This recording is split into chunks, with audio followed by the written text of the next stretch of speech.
मैं विनोद कुमार झा आज आप लोगों के समक्ष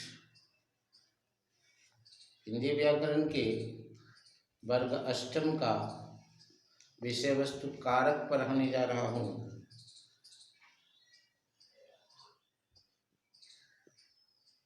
कारक क्रिया के उत्पत्ति में सहायक होने वाला शब्द है, या हम कहते हैं वाक्य में संज्ञा और सर्वनाम का वाक्य के दूसरे शब्दों के साथ संबंध स्थापित करने वाले शब्दों को हम कारक कहते हैं। कारक के मुख्य 8 भेद है हिंदी व्याकरण में: कर्ता, कर्म, करण, संप्रदान, अपादान, संबंध, अधिकरण और संबोधन। कर्ता काम करने वाले को हम कर्ता कहते हैं। इसका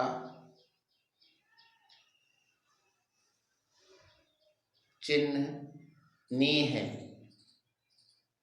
अब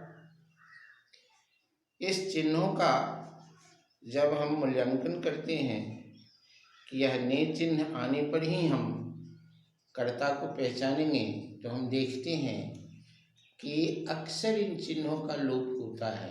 हम एक उदाहरण दे रहे हैं, वह किताब पढ़ता है। इसमें कहीं भी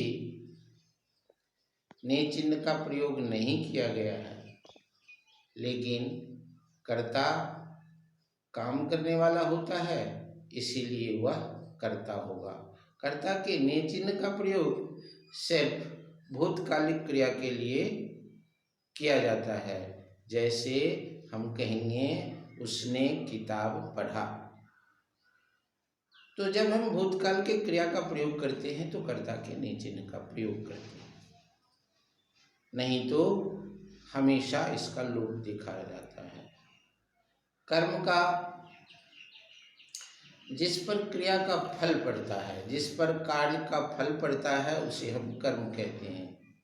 जैसे हमने कहा हुआ किताब पढ़ता है, तो पढ़ने का फल किताब पर पड़ रहा है, इसीलिए वह किताब जो है कर्म है।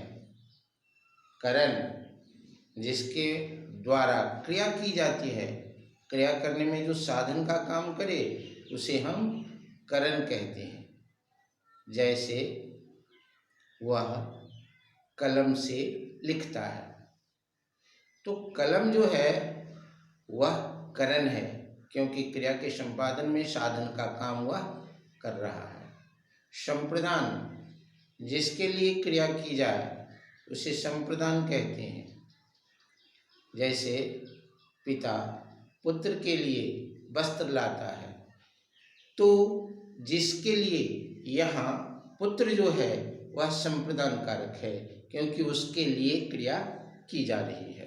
अपादान जब किसी वस्तु से कोई वस्तु अलग होता है, तो हम जिस वस्तु से अलग होता है उस वस्तु को अपादान मानते हैं। जैसे हम कहते हैं पेड़ से पत्ते गिरते हैं, पत्ते पेड़ से गिर रहे हैं, इसीलिए पेड़ अपादान है। संबंध संज्ञा का संज्ञा के साथ, सर्वनाम का सर्वनाम, या संज्ञा सर्वनाम का किसी संज्ञा सर्वनाम से जब संबंध दिखाया जाता है तो हम उसे संबंध कारक कहते हैं। जैसे राम का बेटा, श्याम का घर, यहाँ राम और श्याम संबंध है। अधिकरण क्रिया जिस जगह पर की जाती है उस जगह को अधिकरण कारक कहते हैं।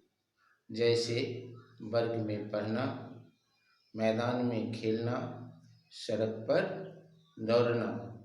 और संबोधन जो इसके अंतिम भेद है, संबोधन में हम जब किसी व्यक्ति को बुलाने के लिए किसी शब्द का प्रयोग करते हैं तो वह जो पहला शब्द होता है उसे हम संबोधन कहते हैं। जैसे हम किसी विषम परिस्थितियों को देख करके कहते हैं भगवान, हे भगवान तुमने यह क्या किया। तो हे भगवान, भगवान को ही कह करके जो बुलाते हैं उसे हम संबोधन कहते हैं। कारक के चिन्हों को याद कर लेना और उसके अनुरूप इसी की पहचान रखना, ये इसमें आवश्यक हो जाता है। इसके चिन्ह हैं कर्ता ने, कर्म को, करण से, संप्रदान को, के लिए, आपादान से, संबंध काके की, अधिकरण में पर, संबोधन हे भो अरे। अब हमने पाया कि इसमें दो जगह से का चिन्ह आया है, करण से और संप्रदान से। तो आप जब अपनी व्याकरण की किताब को उल्टाएंगे तो पाएंगे करण से के आगे में ब्रैकेट में, कोष्ठ में द्वारा लिखा रहता है और अपादान से के आगे में अलग होने पर लिखा रहता है। यही है करण से में, करण में साधन का काम करता है और अपादान में अलग होने की विधियां बताई जाती है। तो जिस वस्तु से जो अलग होता है उसे अपादान कहते हैं और जिस वस्तु के द्वारा क्रिया की जाती है उसे हम करण कारक कहते हैं।